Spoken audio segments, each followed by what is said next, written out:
Remember literally 2 days ago when I said abolish the police was too radical a plan to meaningfully get behind because there's no public support for it and replacing the police wouldn't, it would require kind of civic infrastructure we don't yet have access to?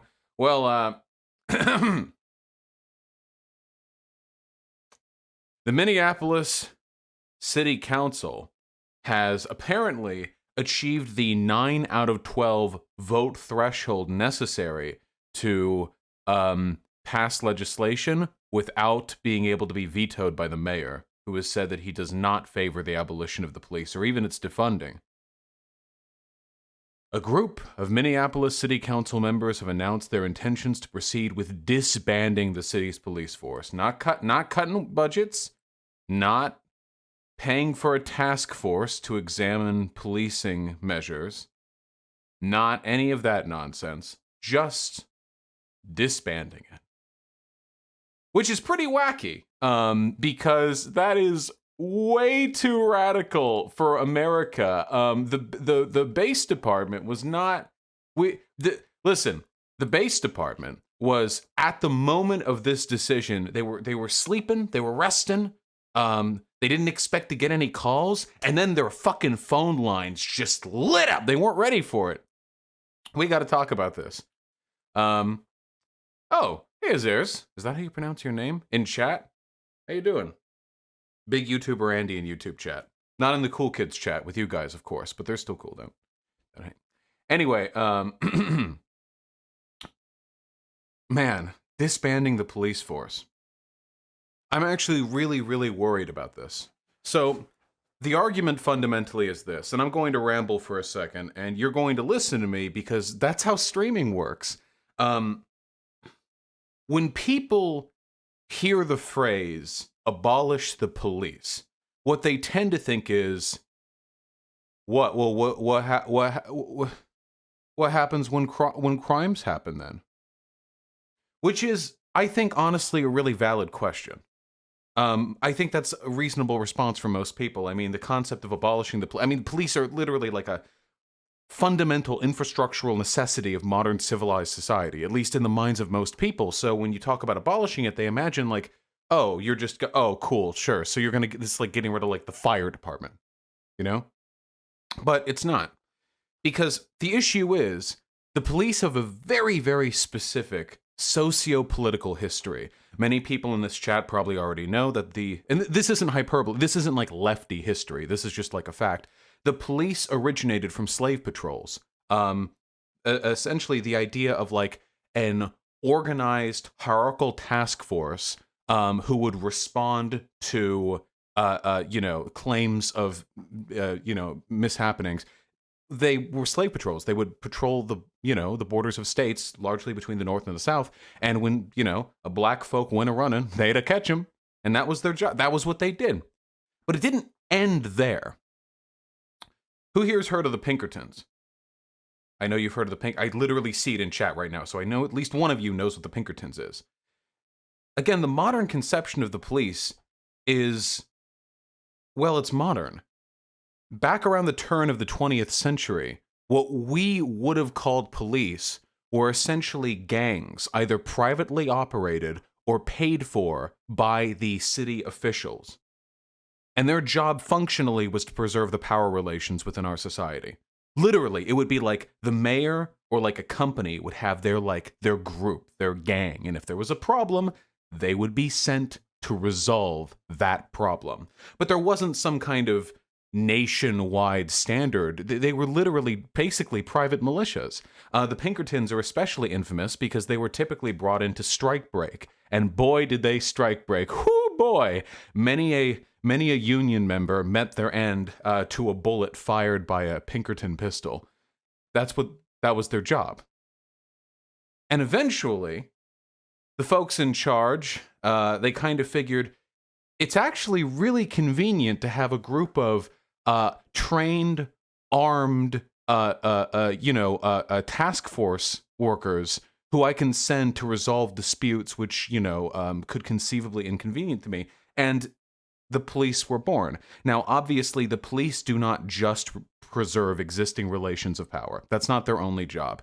A lot of what police do is tend to the laws and ordinances in a given area, and a lot of that is fairly neutral work. But a lot of it isn't. A lot of it isn't.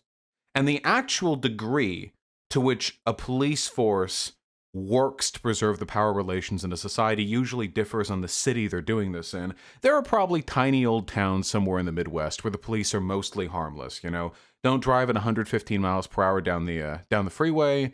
Somebody got too drunk and started making some threats down at the bar. Okay, we sent a cop over there. All right. As long as everyone's white, as long as no black person is in town by sundown, everything is fine for the most part. But police as an institution, both today and historically, have had a long-standing relationship with and invested interest in defending the existing power structures of society. Today, they protect capital. Most of what police do is keep society orderly or defend property against threats to property.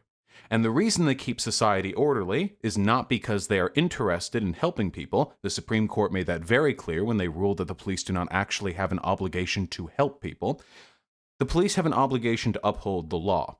And laws are written by the powerful, and the powerful are funded by the even more powerful. All very simple, very, very, very boilerplate shit. In fact, it's so boilerplate, I kind of feel like a LARPer just talking about it. But that really is kind of the origin of how police function today.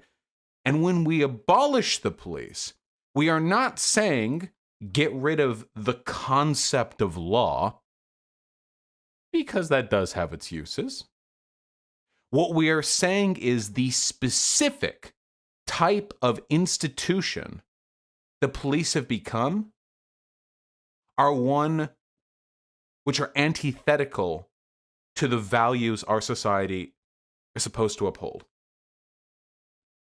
When it comes to the pursuit of life and happiness, police keep things orderly, but if the order is done to maintain the integrity of laws which exist to protect capital, to keep things quiet, rather than to achieve justice or harmony, the police aren't meaningfully aiding us in that pursuit.